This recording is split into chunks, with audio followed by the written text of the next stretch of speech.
No? Make sure Johnny's on. There we are. Yes. We're good. He is? Yes, Yeah, he's there. I can't I see him. We're back, Jim. see him. We're live. Okay, we're back on. All right, we're going to bring this meeting back to order. Okay, welcome to the Queen Anne's County Commissioners meeting. This is a public meeting that is being aired live on our local cable television station, QACTV 7. These media broadcasts provide county citizens an opportunity to watch and participate in our scheduled public meetings. In addition to our live audience this evening, we are providing remote options for citizens to watch county commissioner meetings. Citizens may watch our meeting live on our website at qac.org/live or on our public access governmental television channel provided by Breezeline Cable Services. Citizens may also participate by joining the live Zoom meeting by going to qac.org/public comment. Citizens may also email comments to publiccomment@qac.org. Comments received will be summarized during the press and public comment period on tonight's agenda. We acknowledge everyone's participation, and by attending, you acknowledge that this session is both recorded and aired. Press and public comment will be taken and is limited to 3 minutes per person. If you do care to speak, please sign up at the information table in our lobby. Comments longer than 3 minutes can be submitted in writing for the Commissioner's review. We will now stand and be led in the Pledge of Allegiance by Commission President Jim Moran.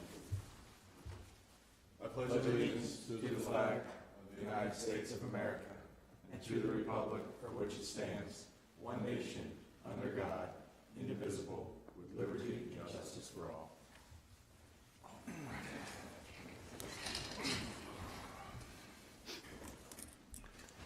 All right, Commissioners, that brings us to the approval of today's agenda for August 27th. So our agenda has been circulated along with the regular session minutes and the closed session minutes from our last meeting on August 13th. They've all been circulated for review. Do we have any additions and/or corrections? Nope. Motion to approve the agenda and minutes as submitted. Second. You have a motion and a second. All those in favor signify by saying aye. Aye. Opposed? So moved. Okay, thank you, Commissioners. So we just held a closed session under the General Provisions Article Section 3305B1 to discuss boards and commissions, personnel, and also under Section 3305B3 to discuss land acquisitions. So we do have a few board appointments, I believe, to make. So for the Bay Bridge Reconstruction Advisory Group, which is the BRAG, I move to appoint Dave Gable to fill the vacancy on the Bay Bridge Reconstruction Advisory Group and forward the recommendation to the Governor's Appointment Office. Second. We got a motion and a second. Any discussion? Seeing none, all those in favor signify by saying aye. Aye. Opposed? So moved, 5-0. Who would like to do Next, it? we have EDIF Commission. I move to appoint Tanya Wright and reappoint Bill Walmsley to the Economic Development Incentive Fund Commission. These terms will expire May 31, 2027. Second. We have a motion and a second on that item. Any discussion? Seeing none, all those in favor signify by saying aye. Aye. Opposed? So moved, 5-0. One more. Yeah. I move to appoint Katrina Lewis to the Housing Authority. This term will expire June 30th, 2028. Second. We have a motion and a second on this item. Any discussion? Seeing none, all those in favor signify by saying aye. Aye. Opposed? So moved. Real quick before we move on, Tom Glenn, who served on the Economic Development Incentive Fund Committee for several years, just want to say shout out to him and thank him for his time and commitment that he made to that board. And we're sorry that he's not going to be working for us anymore. Thank you very much. All right, Commissioners, that brings us to press and public comments. Nobody No emails, no nothing?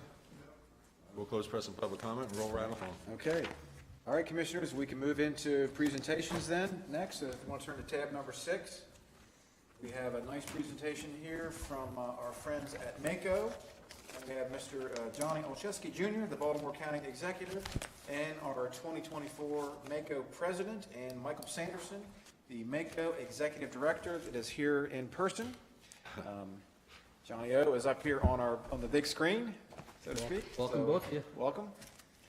And the presentation, I believe, do we have a digital copy of that, George, or is it just in the book? Okay, if you want to bring that up for our viewing audience. Welcome, Michael. It's good to see you, as always. All had a great time down at the summer conference this year. Looking forward to next year as well, obviously. We have big plans for next year. Right, Commissioner Wilson? Sure. We do? Being November. Yep. Yeah, that's. Finally, some good leadership. I'll be expecting Mr. Wilson to set a new record for summer conference attendance. So Yeah. That's right. The gauntlet's been. That's right. You actually had more 10 over Calvin, right? Yeah. Yes. yeah, Calvin's at the bar, and we're lucky enough to have another record year this year. But Good. we want to thank all of you commissioners for the time. Thank you for your flexibility to have me virtually. I do look forward to joining in person. I've been a little under the weather. I thought better of sharing my thoughts with all of you. So glad that Executive Director Sanderson could be there in person.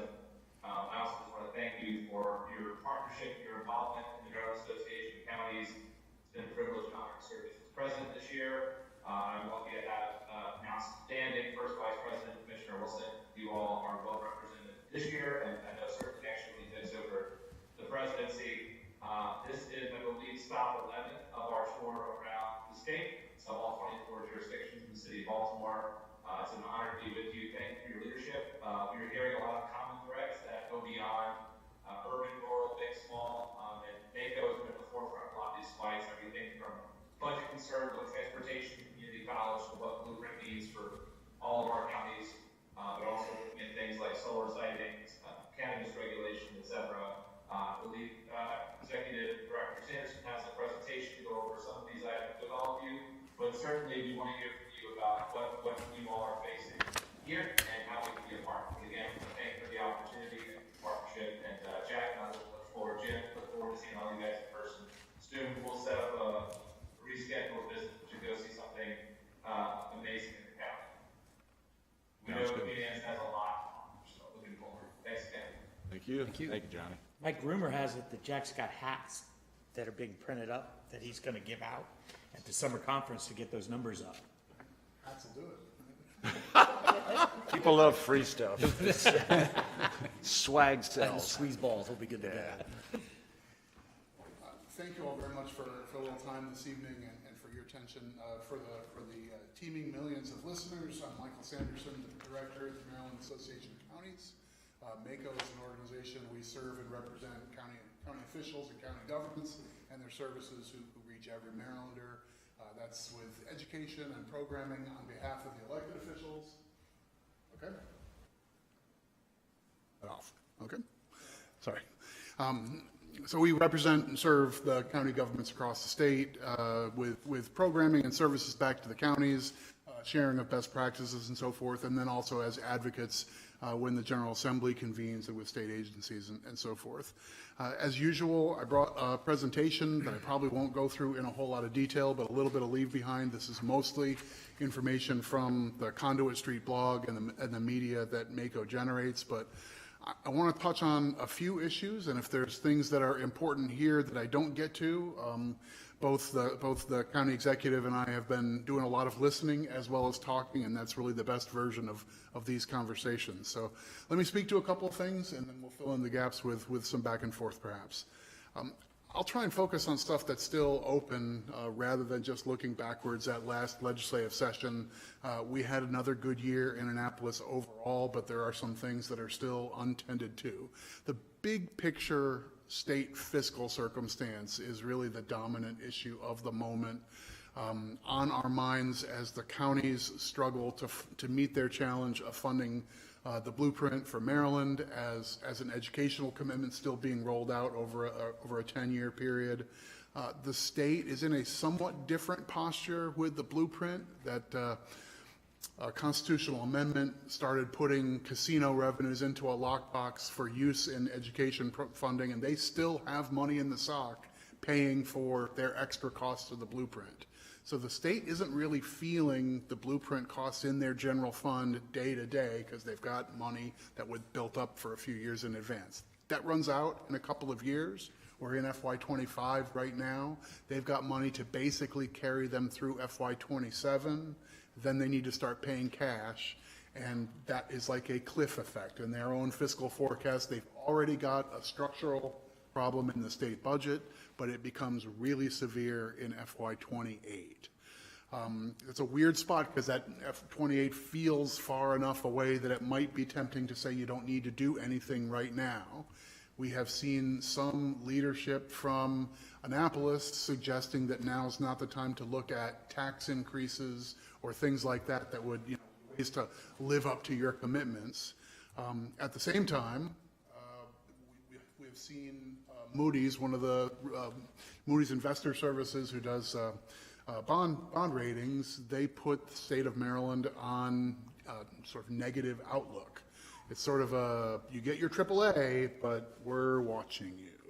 And that's the innuendo that comes in that process for creditworthiness of an entity that's always been very top tier. Maryland is always considered a very good credit risk. That means we borrow money, the state of money can borrow money at low rates. Our counties, generally speaking, are considered good credit risks. We have probably the highest density of AAA ratings in the entire United States. I'm comfortable saying that's the case. So that's one of those things that could get folks looking at the fiscal circumstance. What do you do about it? Do you find revenues to live up to promises that you've made? Do you make adjustments in the big picture budget in just general growth of agencies and year-to-year spending? Or do you look at the biggest commitment and the biggest number mover on the table, and that's the blueprint? I think potentially any of those are on the table. When we were at the MACO conference, Governor Moore used the phrase, everything needs to be on the table, although he says he's very reluctant. The hot bar is very high to find new revenues. But does that mean that the blueprint gets a look over in the year ahead? I think it's at least conceivable. Some of the writing is on the wall there. I don't think anyone should set their sights on the state abandoning the core principles of let's reach a higher tier of expectations and outcomes for our kids. It's more a matter of how do we get from here to there in a way that's sustainable and achievable.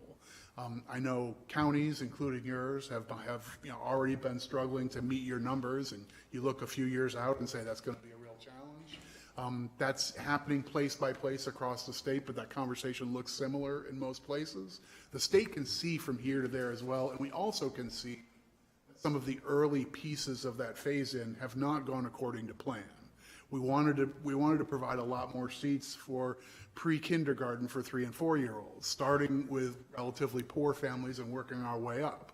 But the army of private providers switching from daycare to fully certified educators hasn't materialized in the way that the Kerwin Commission envisioned would happen.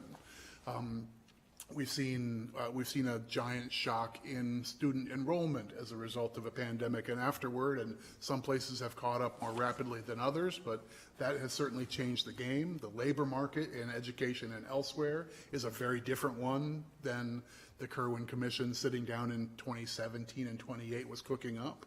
So we've had some tectonic shifts in these first few years. We've got challenges with dual enrollment, and we've got challenges with special education, and a number of these facets that are supposed to come together, I think, are getting more attention on the nuts and bolts level. And what we're seeing in a number of counties also is the vision of here is the blueprint and this is what we should be spending money on in our school systems almost suggests, well, we should shed other things. And in many jurisdictions, that's turned into, well, we have a very successful and popular teacher mentoring program or gifted and talented program, or we like to have band or football, or we want to have this teacher-student ratio and so forth. And if those things go by the wayside as sacrifices to invest in just the blueprint, we'll end up with a discord between parent and community expectations and the sort of written on paper goals of the program. So that's a quick run through of sort of the biggest challenge that sits before the state in the year or two ahead, particularly as it lands between state and local governments, what to do on that front. Governor says he's open to a look. He made an interesting analogy saying, think of the most monumental and successful government programs of the last generations, like Social Security. They didn't pass Social Security and leave it completely untouched for decades and decades. There have been 12 major overhauls to Social Security over the years. Still considered a great success and a landmark program, but it needed touch-ups along the way. So the idea of a few years in, maybe the blueprint needs a touch-up, the kind of language that suggests we're open to doing something. I don't know whether it'll be an administration bill or just a broader conversation as part of the budget balancing process, but that kind of stuff has to be on the table. They've got to do something on that front. I will tell you from county government's perspective, when the state has been crunched on their budget, sometimes we feel that in county pockets. And your longtime county engineer, now county administrator, has been through several cycles of losing highway user revenues back in 2009, and a few years later, before there was Kerwin, there was the Thornton program, and that ramped up state spending for schools. And then lo and behold, the schools went out and hired more teachers and staff, and they required pensions. And then the cost of teacher pensions went up, and the state said, well, we're going to share some of those costs of pensions and bake them into the county budgets. Those sort of things have happened, sometimes in small scales where we fight a $40 million fight across the state, or sometimes it's a $280 million fight like teacher pensions. I don't know what's on tap for us, but we may have the years ahead, maybe a nickel and diming and fighting little fights like that sort of stuff on the fiscal front. We've had a couple years without having to fight that sort of thing, that we might be shifting gears a bit. I'll mention a couple of non-fiscal things because I think they're generally interesting, and I don't think we're out of the woods on them. A lot of conversation this past legislative session about housing policy. The governor introduced a series of different bills. We came to the table and tried to be collaborative. We ended up withdrawing our concerns and opposition on the centerpiece bill that talked about sort of density bonuses around train stations and that sort of thing. Particular projects that were getting state funding for low-income housing programs for them to get some sort of green light, green tape treatment.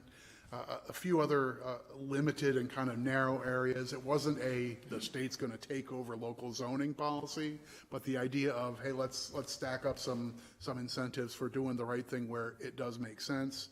I think we got to a good place on that. I'm not sure the debate over housing policy is over, either nationally or at the state level, but I think we've shown that we could come to the table and be productive, which is useful on an issue that is challenging. Matters of sort of local guidance and autonomy can be especially challenging for us.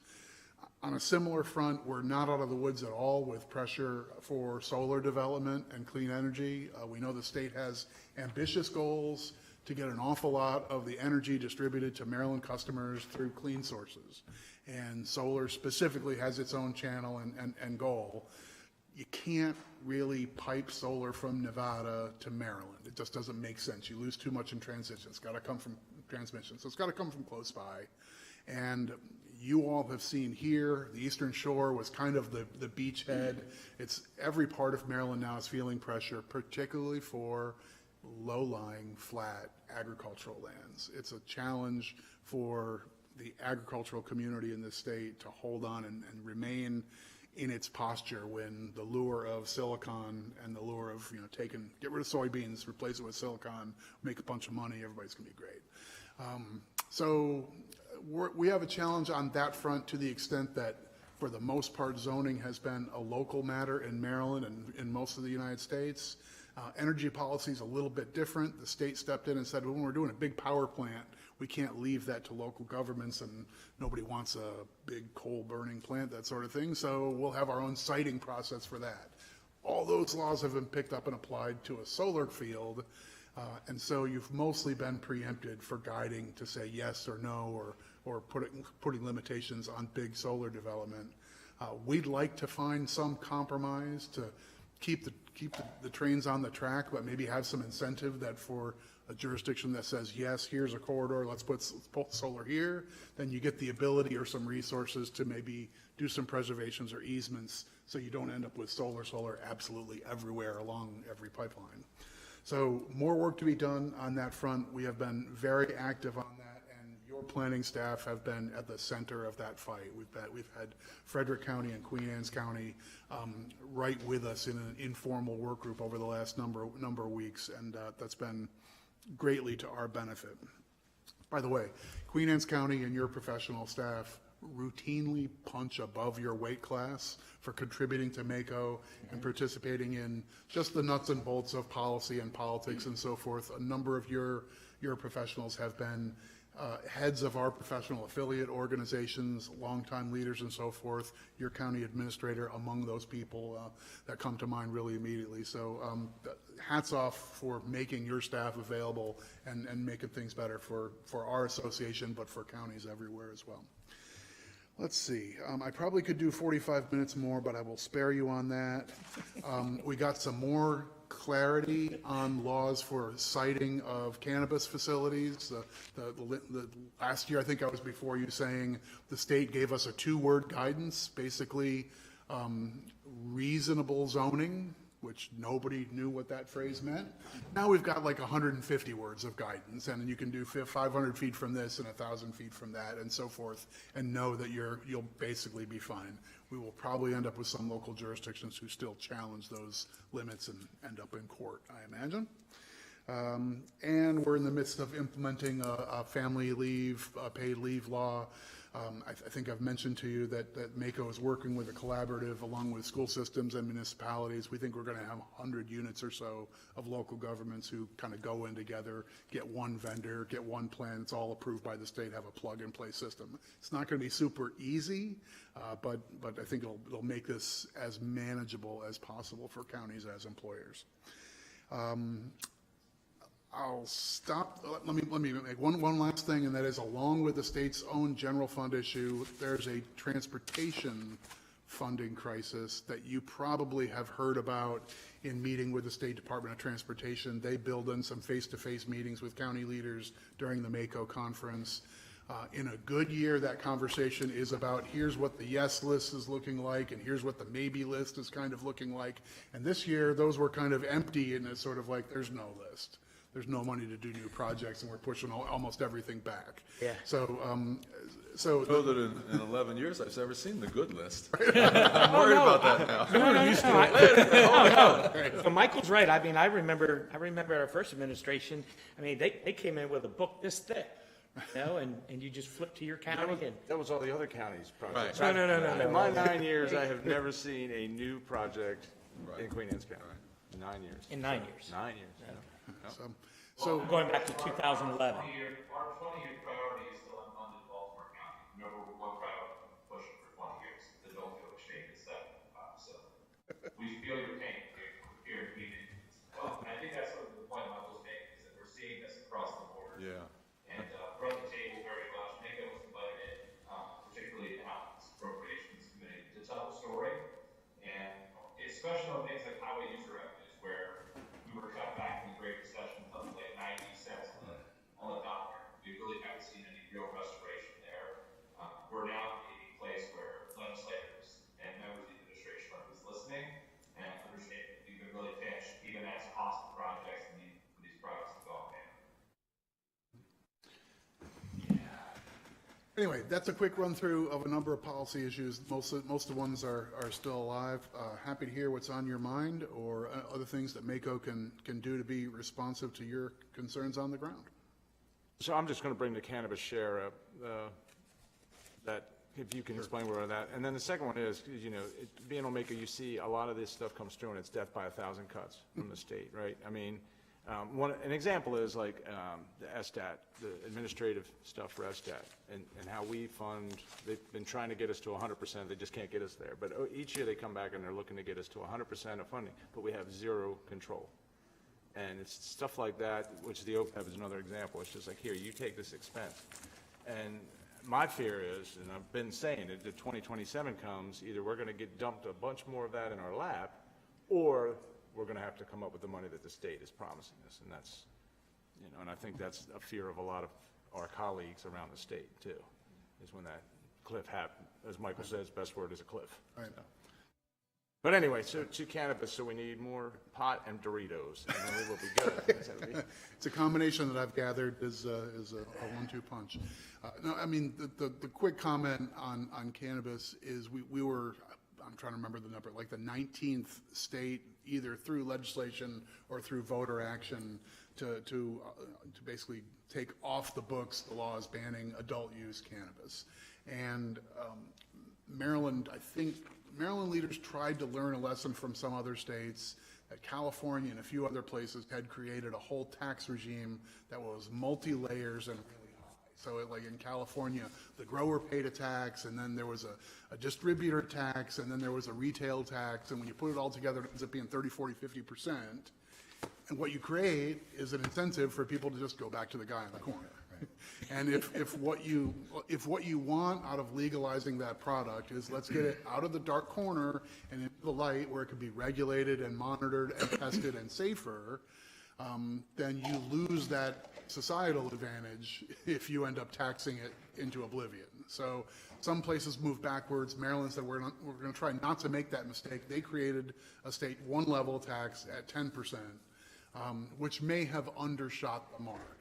I mean, this is a product that we're not talking about medical use. So this is a purely recreational product, and the idea of tax policy on needs rather than wants versus than fun gets a little bit complicated. But I think there's a possibility to relook at that. But the share that comes back to local governments in Maryland is peculiarly small.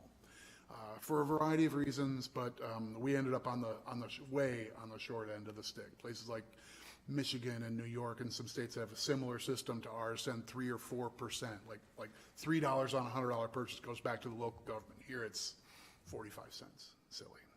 So anyway, another bite at that apple would be welcome, whether it's as part of a relook at the whole thing or whatnot. But we have a case to make that they're asking us to be partners in their biggest and most expensive endeavor, that the counties are brought to the table on the blueprint. It's I think our most compelling argument in Annapolis that we need whatever resources we can to help get there. Very good. Did you have something I thought you were going to? Excuse me? Did you have something I thought you were going to ask? No. Good. Good, Chris, got anything? I'm good. Got my load of makeup. As always, thank you very much. Thanks Appreciate very much it. for having us. Donnie? Thanks, Johnny. Thank you. Thanks as always, Commissioner. Sorry to get under the weather here, and we'll be in touch about finding something to come do in person with y'all soon. Thanks again. Thank you. Thank See you. ya. Mike, thank you. Thank you, Michael. Thanks, Michael. What size hat do you wear, Mike?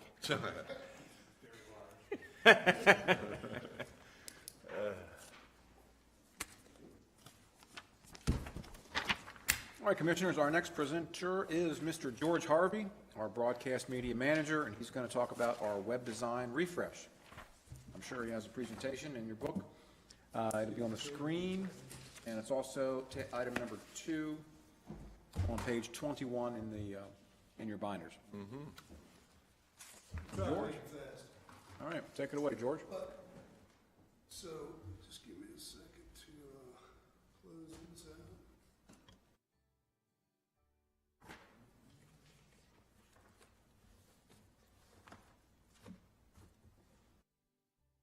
So the web design refresh, we do this about every 5 years. I lost my connection, didn't I? If I were you, I would check the TX input signal. There we go. It's that's sort of easier than Marshall trying to have to follow what else from live was doing the rest of it. Turn your microphone on. Oh, yeah, thank you. I'm not too good at this, am I? He yells at everybody else when they're He's good at everybody, making sure everybody else. That's right. Because everybody else is. Good one. Okay. So we do this like with Civic Plus. We've had a website with those guys for a while now, and every 5 years, they'll give us a free sort of refresh. And it wasn't too long ago that we did sort of a refresh, design refresh with economic development when they put some of the branding into it. So we're not making drastic changes on this one. It's just free, so we're making sure all the fonts are matched up with sort of the county branding that we've been doing, the new branding. So no cost to you guys, nothing to worry about. Just making sure it has the right branding, the colors, the fonts, and we've reduced some of the banner sizes. It's kind of the trend has changed to where you're not having a huge photograph covering the whole top half of the page like it was before. And we're making sure that it presents well. The pages look good on a phone because it's up to about 60% of the people, I think, are looking at the web on their phones. And the only other thing is after we run through this, I'll probably send if it's all right with you, I'll send an email out to the department heads and just ask them to have people in their department look at their content. Sure. Try to update some of the information. It's actually been pretty good. A lot of people in the departments have been looking at their content and trying to make sure that the information's right and the phone numbers are right, and asking for complete updates in some cases. So we're doing a new page for the Housing Authority, bringing that into the county website, so you don't have to pay for a separate one. We're not changing any of the main buttons on the home page right now. They're kind of based on the traffic analytics, not the Bay Bridge traffic analytics, but the web traffic. So, but we can change those anytime we need to when stuff changes on that. So kind of whenever that if we can get people to look at those. And then I'm going to show you a couple of pictures of the design. But most of this is for the departments, but if anybody has questions or wants training or need help, they can contact Marshall, who's the project manager on this redesign this time, or they can contact me.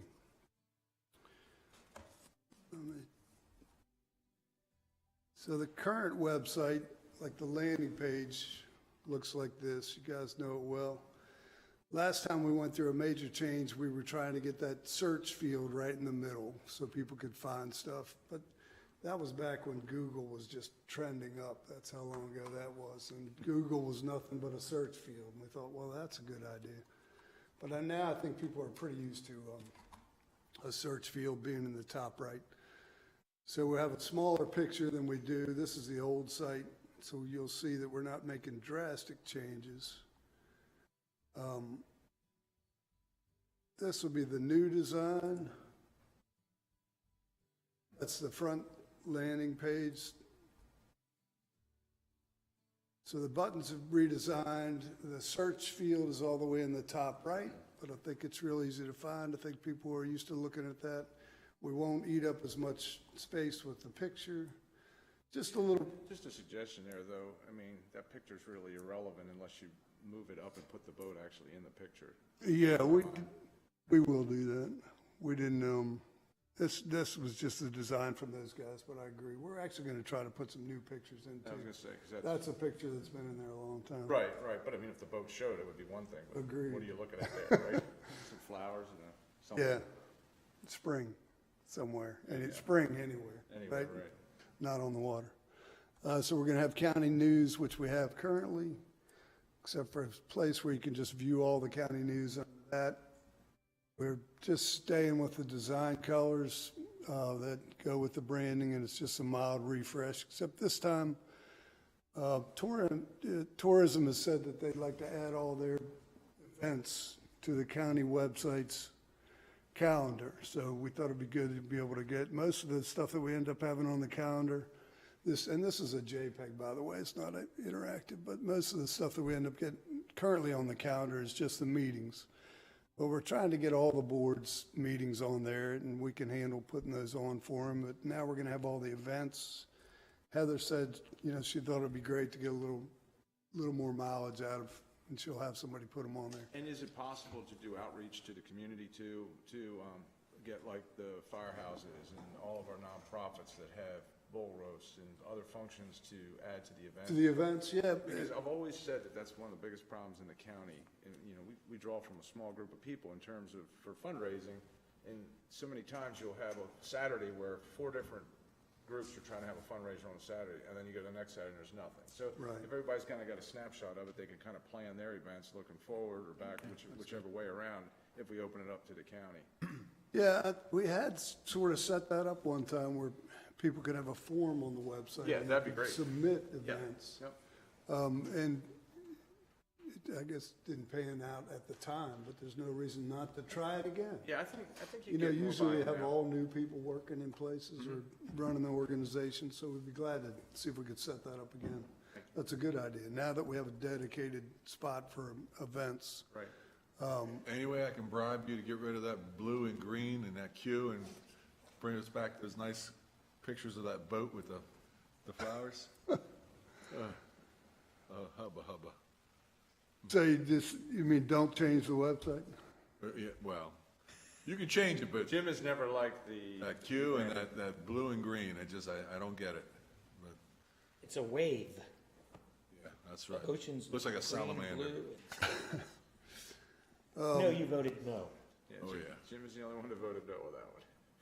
Okay. I must have been the only one alive in the room. I could, you know. Wow. Anyways, moving on. Well, it is your website, so you can let me know what you want to do. I'm outnumbered. We're just doing a mild redesign that ties it in with the other two sites, mostly economic development and tourism, because those are the two biggest other sites that do promotion for the county, I think, that are county-based. But I'm open to Jim's suggestions. just using this opportunity because you're bringing it up. That's So only other thing I was going to show you guys is this is kind of what a current inside page looks like. Planning and zoning as an example. So the contact information on the right and the left is just going to change. Some of that information is just in the new design. It's not changing a whole lot, but it's just got some different fonts in there and cleans it up and gives it a little more contrast. That's all I really had for you guys. Awesome. Very well. So appreciate it. Thank you. Thank you, George. You can send me a private email about your suggestions for, if you like. No, I better not. But if you guys are good with that, we're going to keep moving forward. Yeah, let's go. Keep moving Yep. forward. Yeah. That looks good. And the color choices look great. Yeah.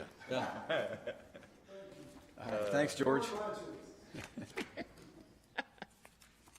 Okay, Commissioners, that is all of the presentations for this evening. We can move into our action items for tonight. We have 7 action items. So if you want to turn to tab number 3. So tab 3, item 1 on pages 1 and 2 is a Maryland Affordable Housing Trust grant application. And what we have here is a grant letter of support from Mike Clark over at the Division of Housing and Community Services that would accompany the grant application to the Maryland Affordable Housing Trust for $75,000. And this is something we apply for each year, and for award of these funds, we'll leverage the department's ongoing efforts to directly benefit low-income homeowners for improvements that need emergency repairs. I move to execute the letter of support for the Maryland Affordable Housing Trust Grant in the amount of $75,000 for the Department of Community Services Housing Division. Second. We have a motion and a second. Any discussion on this item? Seeing none, all those in favor signify by saying aye. Aye. Opposed? So moved. Okay, thank you, Commissioners.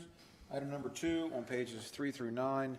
This is an administrative subdivision amended deed of easement and agreement for open space for Michael and Melissa Ferretti.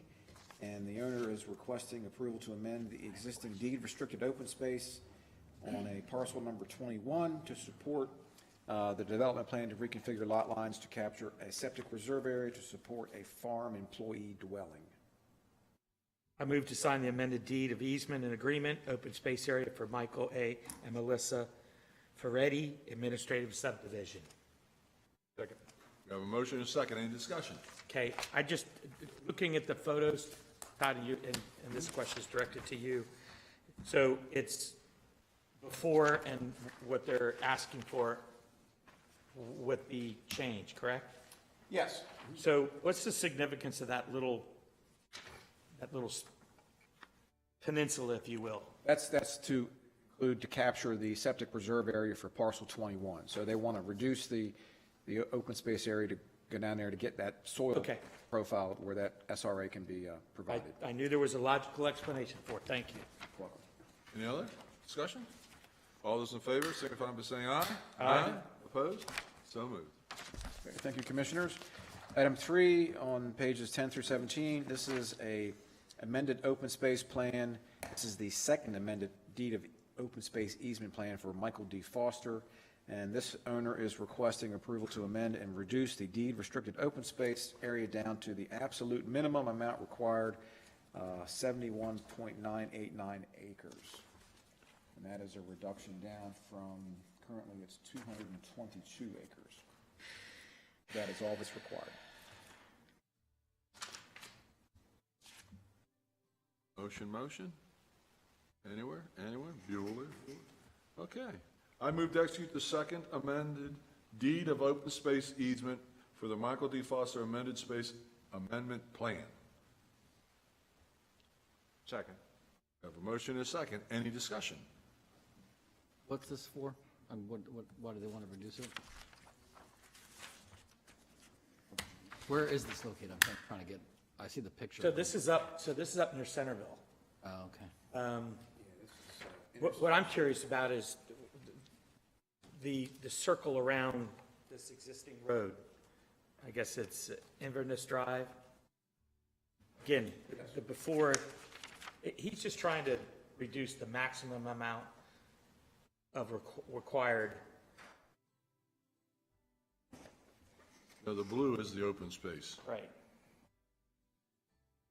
Right, yes. It's the proposed open space. It's a blue hatched area, shows 71.989 acres.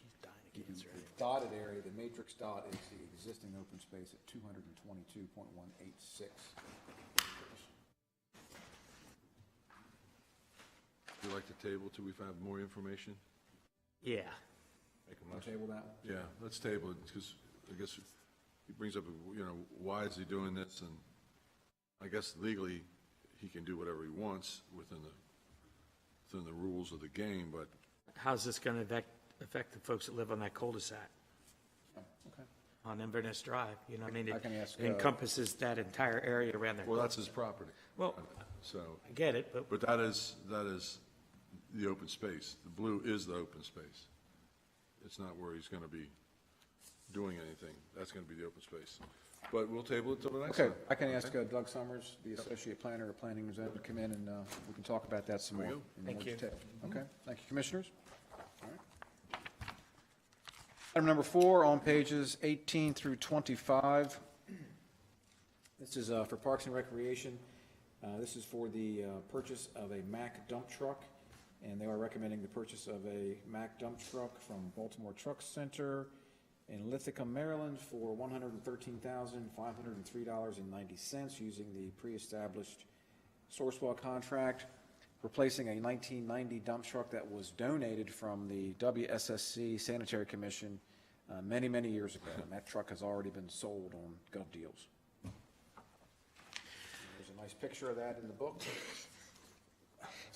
I move to authorize the Department of Parks and Recreation to purchase one MD6 Mack dump truck from Baltimore Truck Center incorporated in Lincoln, Maryland for $113,503.90. Second? We have a motion and a second. Any discussion? So is this the only dump truck the county owns? Of course not. No, So if there's ever a need, because they talked about the use of this Mack dump truck was for trail improvements and things like that. So instead of spending $113,000 on a new one, don't we have some that DPW or roads uses that they could let Parks and Recs use for trail improvements? It's already in their budget. And, we don't really need to share a dump truck back and forth between departments. I think it's fine, Phil, but That was just a question. they've had a couple of dump trucks out there at parks for a number of years, and they were hand-me-downs, and they're just trying to. they almost got the Whoopingtons, and now they're. Oh, they got a bunch of hand-me-downs and now. They did, in that case, yeah. That's where all the dump trucks go to die. Okay. That's Well, right. tell T. Shanley we need those fans up at the golf course. You got it. There you go. Any further discussion? Seeing none, all those in favor signify by saying aye. Aye. Opposed? So moved. Okay, thank you, commissioners. Item number, the next 3 are budget amendments. Item 5 on page 26 is budget amendment CC 19. This is ARPA grant revenue aid to agencies. This budget amendment establishes budget authority in the amount of $897,240 to fund the Public Housing Authority from April 24 through June of 24. I make a motion to approve budget amendment CC 19. Second? We have a motion and a second. Any discussion? Seeing none, all those in favor signify by saying aye. Aye. Opposed? So moved. Thank you, commissioners. Look at this. Item number 6 is Budget Amendment CC1 for the FY25 Departmental Salary and Benefit Reconciliation. And this amendment is for the allocation of county employee salary and benefits across all of the departments. This was approved in the FY25 budget as a lump sum, and this budget amendment actually distributes those dollars throughout all the departments so that those salaries can be budgeted accordingly for their specific unit departments. Move to approve budget amendment CC1. Second? We have a motion and a second. Any discussion? So instead of one paycheck that our county employees receive from the county, they receive it from their individual departments. Well, they receive the paycheck from the county, but all the budget, the salaries and benefits for each department is All managed compartmentalized individually. within their department. So we Okay. track it that way so we can make sure they stay within their allotments departmentally. All right, that's all I have. All right. All those in favor of CC-1 signify by saying aye. Aye. Opposed? So moved. What are you, Patrick? You're an aye, right? Yes, sir. Okay, thank you. Okay. All right, and our last item here is Budget Amendment CC2. This is for between the Watershed Improvement Program and asphalt overlays. This budget amendment basically extinguishes the Watershed Improvement Plan project and converts those bond proceeds over to the asphalt overlays. And this budget amendment also allocates proceeds from 2016 bonds and 20 and 21 bonds over to asphalt overlays and reduces that allocation from the general fund so that those funding sources are the old bond proceeds that we can allocate and spend those monies in our roads program. Kind of a housekeeping. Housekeeping every year. Yeah. I move to approve Budget Amendment CC2, Watershed Improvement Programs and Asphalt Overlays. Second? A motion and a second. Any discussion? Seeing none, all those in favor signify by saying aye. Aye. Opposed? So moved. There we go. All right, thank you, Commissioners. And our Director of Budget and Finance is here if there was any other questions for Mr. Rank while he's here. Anybody have any questions for Jeff? I mean, he did come a long way. Yes, he did. Jeff, I sent you an email a few days ago. If you could respond, I'd appreciate it. All right, very good. All right. That's all the action items, Commissioners. Any other questions? Or Yeah, I do. Just a couple of these letters that, obviously, we receive letters from folks thanking us for the outside agency funding. And so the donation that we made to Big Brothers and Big Sisters, it was the dollars that we committed were specific for use by Queen Anne's County citizens, because it says Eastern Shore, Big Brothers and Big Sisters of Eastern Shore. I just want to make sure that the monies that we allocated to them were going to be specifically used in Queen Anne's County. I don't think you can do that. I don't know that that's actually Yeah, I don't think you can do factual that. because they do work in Queen Anne's County, but they do it everywhere, so. Right, and it's one chapter, I think, that covers all the multiple counties, so. I can That's check. the answer I was looking for. I can check on that. If you don't mind. I will check on that, certainly. Another one? No. Good? Yep. And you got anything for press and public comment? Good there. Round table? Todd, you good? Going to round table? Patrick, you're up first. You got anything? No, I'm good. Very well. Is that a typo? I don't think so. Total, no. Bill, you want to go round table? It's 10,000. I have nothing. Okay. Jack, you want to go round table? Yeah, just real quick, want to touch on, Michael talked about the affiliates and the members, and just want to recognize our own Beth Pulaski, who actually is the first chair of the brand-new public information affiliates at MACO, and she's taken on a big job there, because it's, when you do it that very first time, you definitely got all the, you get all the things in order, eyes so. on you. And just want to wish everybody a happy and safe Labor Day weekend coming up. Enjoy it, and this fall's right around the corner, so. Yes, sir. Yeah. All right. Coach Cheese? Good. You good? So am I. I echo Jack. Be safe this weekend. I think it's the last weekend for the ramp closures, too. It is. Monday is the last day Monday's the last day, so this year. God help us And I after think what's that. going to ultimately happen after this weekend is they're going to realize what a great plan it was, Well, it'll when they're not it'll take- closed anymore. It'll take a couple of weeks for that to happen, for people to realize, hey, I can scoot around it, so we'll see. Or they can scoot around and they like the ramp closures. Oh, they're gonna like the ramp closures. Right on? And then, I did read this last weekend, I saw that somewhere, right? Yeah, Monday. Yeah, Monday's the Last day. All right. I'll make a motion to adjourn. So moved.